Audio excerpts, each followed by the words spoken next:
जय हिंद मेरे प्यारे साथियों, मैं राजेंद्र आप सबका स्वागत करता हूं पावर ऑफ एजुकेशन के इस प्लेटफॉर्म के ऊपर, जहां पर आज हम सूरदास जी के वस्तुनिष्ठ प्रश्न के ऊपर बात करने वाले हैं।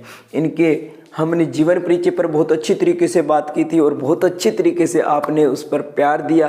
तो चलिए आज वस्तुनिष्ठ क्वेश्चन आंसर जो कि हमारे एग्ज़ाम में 8 नंबर के आते हैं और हर बार पूछे जाते हैं मेरे प्यारे साथी, हर एग्ज़ाम में पूछे जाते हैं और आपके लिए बहुत हेल्पफुल रहने वाले हैं ये क्वेश्चन सारे के सारे।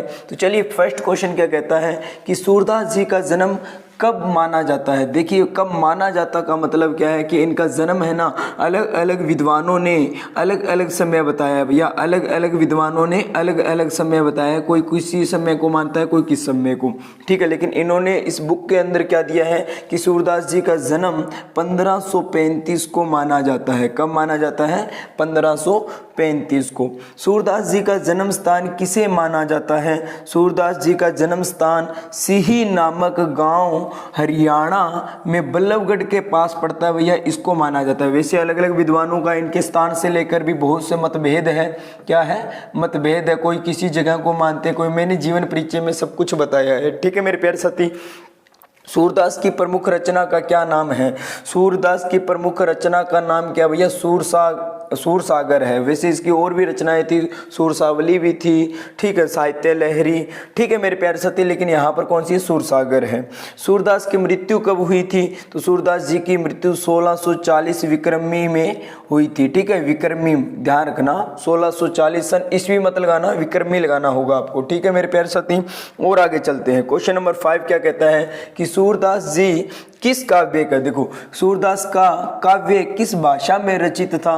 तो भैया ब्रज भाषा के अंदर रचित माना जाता है। सूरदास की भक्ति भावना किस भाव की थी? भैया ये हर एक कवि के बारे में पूछा जा रहा है, तो किसकी थी भैया भक्ति भावना? तो इनकी सख्य भाव की, कौन सी? सख्य भाव की बात की जा रही है। जबकि हमने कबीरदास की कौन सी पढ़ी थी भैया? वो आपने अगर वीडियो नहीं देखी है तो लास्ट क्लासेस में जाकर आप वो क्लासेस भी आप देख सकते हो, क्योंकि 1 बाय 1 कर आपको सारी क्लासेस देखनी होगी, तब जाके आप अच्छे अंक प्राप्त कर पाओगे। सूरदास जी की मृत्यु किस स्थान पर हुई थी? अगर इस पर हम बात करें तो सूरदास जी की मृत्यु परसोली नामक स्थान पर हुई थी। कहाँ पर हुई थी? परसोली नामक स्थान पर हुई थी। सूरदास जी के गुरु का क्या नाम है? तो सूरदास जी के गुरु का नाम बल्लवाचार्य थे। कौन थे इनके गुरु? कौन थे? बल्लवाचार्य जी थे, ठीक है। और कबीरदास जी के गुरु कौन थे भैया? रामानंद जी थे, ठीक है मेरे प्यारे साथी। ब्रह्मर गीत में गोपियां किसके माध्यम बनाकर उद्धव और कृष्ण को उलाहना देती है? देखो उद्धव कौन है भैया? जो कृष्ण जी का संदेश लेकर आते हैं गोपियों के पास। ये आपने क्लास नंबर 10 और 10th क्लास में भी पढ़ा होगा, इसके बारे में बहुत अच्छा वहाँ पर भी दिया हुआ है कि ब्रह्मर गीत में गोपियाँ किसे के माध्यम से उद्धव और कृष्ण को उलाहना देती है? तो भैया ब्रह्मर गीत के अंदर ब्रह्मर को माध्यम बनाकर, किसको? ब्रह्मर को ही माध्यम बनाकर उद्धव और श्री कृष्ण को उलाहना देती है। चलिए नेक्स्ट क्वेश्चन पर हम बात करेंगे मेरे प्यारे साथियों।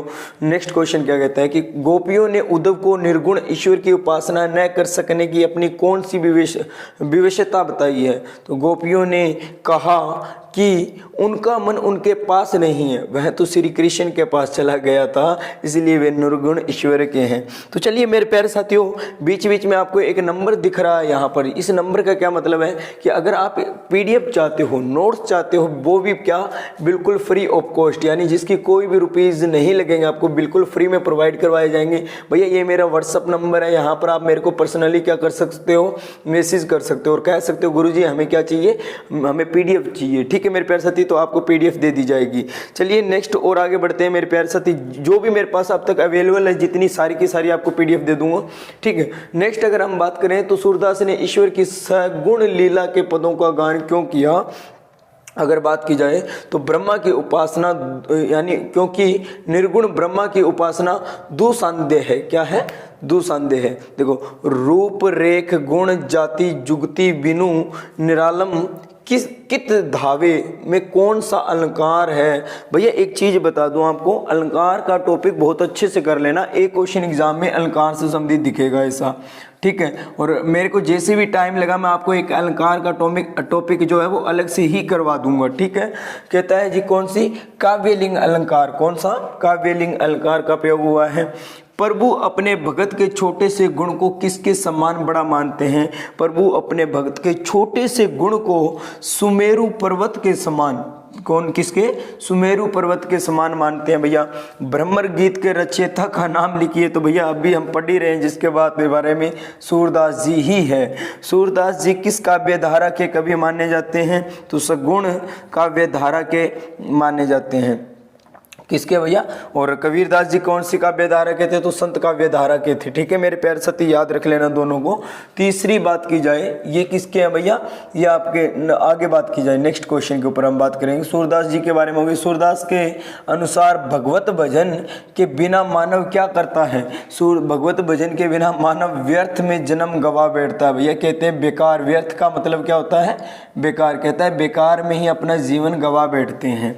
कवि सव्य को किस प्रकार का पापी कहता है? कवि सव्य को सबसे बड़ा पापी कहता है। कौन कौन कहता भैया? सूरदास जी कहते हैं।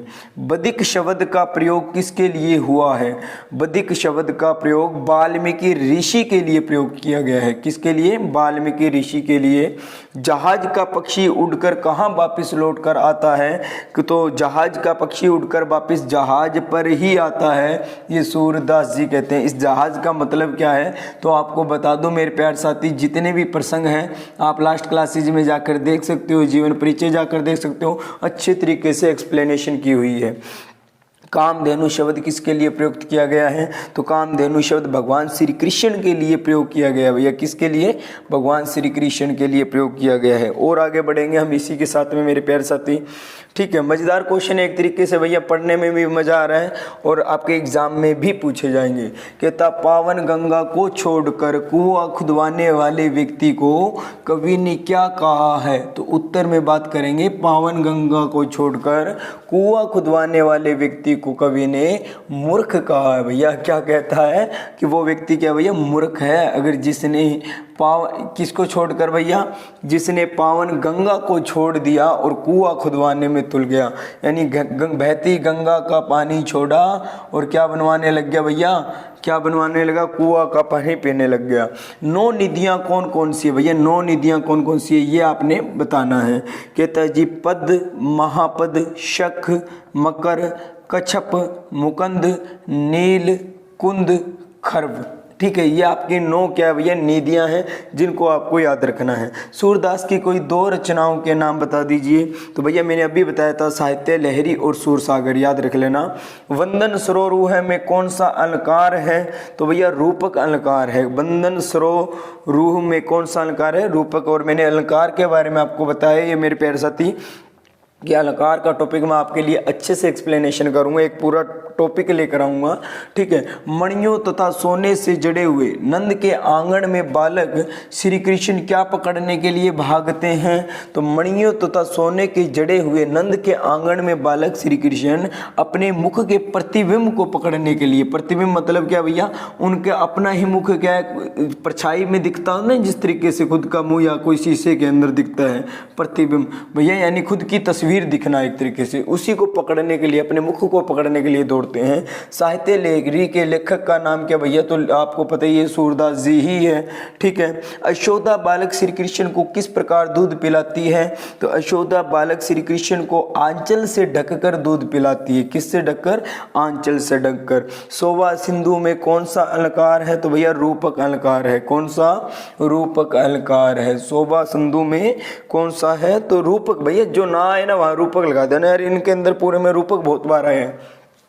श्री कृष्ण के वक्ष स्थल पर कौन से फूलों की माला शोभायान हो रही है? तो श्री कृष्ण के वक्ष स्थल पर कमल के फूलों की माला, कमल के फूलों की माला क्या हो रही है भैया? शोभायान हो रही है। मानो इंद्र धनुष नभ मंडल में कौन सा अलंकार है? तो भैया मानो इंद्र धनुष नभ मंडल में उत्प्रेक्षा अलंकार है। देखो अलंकार से संबंधित एक क्वेश्चन पूछने की चांसेस है, 100% तो मैं नहीं कह सकता, लेकिन फिर भी एक अच्छा चांस है कि हाँ अलंकार से संबंधित पूछा जा सकता है।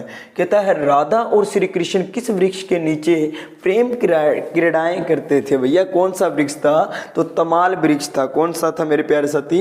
तमाल का वृक्ष था। ठीक है, वृक्ष भानु कुमारियां शब्द का प्रयोग किसके लिए प्रयुक्त हुआ है? तो वृक्ष भानु कुमारियां शब्द का प्रयोग राधा के लिए प्रयुक्त हुआ है।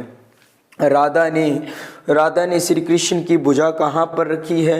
राधा ने श्री कृष्ण की भुजा अपने वक्ष स्थल के ऊपर रखी है, ठीक है ना। गोपी का मन किसने हर लिया? तो ये तो पता ही है, गोपी का मन मुरली के मधुर स्वर ने हर लिया। मुरली के मधुर स्वर मतलब कृष्ण जी की मुरली ने। अमोल मणि में कौन सा अलंकार है? तो रूपक और अतिशयोक्ति, यानी रूपक और अतिशयोक्ति दोनों को जोड़ा गया भैया। रूपक और अतिशयोक्ति दोनों ही अलंकार है। श्री कृष्ण के प्रेम के लिए गोपी ने क्या छोड़ दिया है? श्री कृष्ण के प्रेम के लिए गोपी ने अपनी जाति को छोड़ दिया है। किसको छोड़ दिया भैया? गोपियों ने क्या है कि वो इतना उनके प्रेम में लीन हो चुकी थी, डूब चुकी थी कि वो अपनी जाति को भी भूल गए। रति नागर शब्द का प्रयोग किसके लिए हुआ है? तो श्री कृष्ण के लिए प्रयोग किया गया है। गोपियों के अनुसार उद्धव को ब्रज में किसने भेजा? तो गोपियों के अनुसार ब्रज में श्री कृष्ण ने भेजा। किसने भेजा? श्री कृष्ण। कान्हा तेरी अजब लीला रे। उद्धव किस प्रकार के वस्त्र आभूषण पहनकर ब्रज में गया था?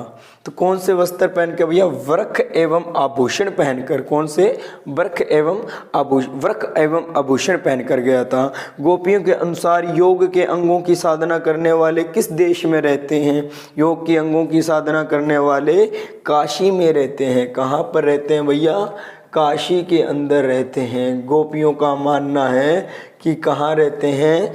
काशी के अंदर। चलिए नेक्स्ट क्वेश्चन पे बढ़ेंगे मेरे प्यारे साथी। नेक्स्ट क्वेश्चन और क्या कहता है? कहता है सर, राहु से ग्रसे जाने पर चंद्रमा क्या नहीं छोड़ता? राहु से ग्रसे जाने पर चंद्रमा क्या नहीं छोड़ता? अपनी शीतलता नहीं छोड़ता है, यानी शीतलता अपनी ठंडक को नहीं छोड़ता। कौन सा शब्द सुनते ही गोपियां पुत्र पति घर को भूलकर वन की ओर जाती है? तो भैया मुरली की आवाज़ को सुनते ही गोपियां अपने पुत्र, घर, पति, पुत्री सब कुछ भूल जाती है और उसके पीछे दौड़ी चली जाती है। गोपियों की आंखें किसकी भूखी है? गोपियों की आंखें हरि दर्शन यानी कान्हा जी के दर्शन के लिए भूखी है। गोपियाँ श्री कृष्ण का कौन सा रूप देखना चाहती हैं? गोपियाँ श्री कृष्ण का वह रूप देखना चाहती है जब वे पत्ते के दोनों में दूध दूध कर पीते थे। कब पीते थे? दोनों कहाँ पर भैया? पत्ते के दूध दूध के पीते थे, ठीक है। गोपियों का योग कैसा लगता है? गोपियों का योग कड़वी ककड़ी के समान लगता है। किसके समान?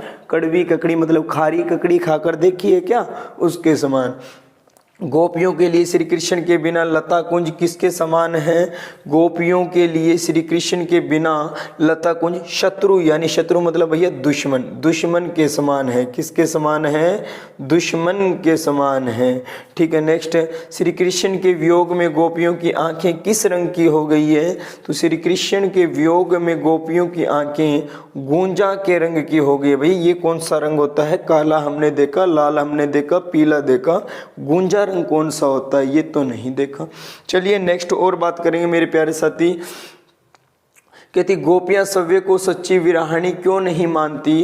गोपियां सव्य को सच्ची विराहणी नहीं मानती क्योंकि श्री कृष्ण के बिना वे अभी तक जीवित है। मछली को विरही क्यों कहा गया है? मछली को विरही इसलिए कहा गया है क्योंकि वह जल से अलग होते ही प्राण त्याग देती है। विनय के पदों में किस रस की प्रधानता है? विनय के पदों में भक्ति रस की प्रधानता है। भैया इसी के साथ इस चैप्टर के आपके 50 क्वेश्चन कंप्लीट हो गए, ठीक है मेरे प्यारे साथी। नेक्स्ट हम बात करेंगे इसके आगे। कहता है बाल लीला के पदों में किस रस की प्रधानता है? बाल लीला के पदों में वात्स्य रस की प्रधानता है। किसकी? वात्स्य रस की। आगे बात करें संयोग दृश्य के पदों में किस रस की प्रधानता है? तो संयोग दृश्य के पदों में श्रृंगार रस की प्रधानता है। रूप माधुर्य में किस रस की प्रधानता है भैया? तो रूप माधुर्य में श्रृंगार रस की प्रधानता है। तो रस का और अलंकार का टॉपिक भैया अच्छे से हम एक एक कर जानेंगे।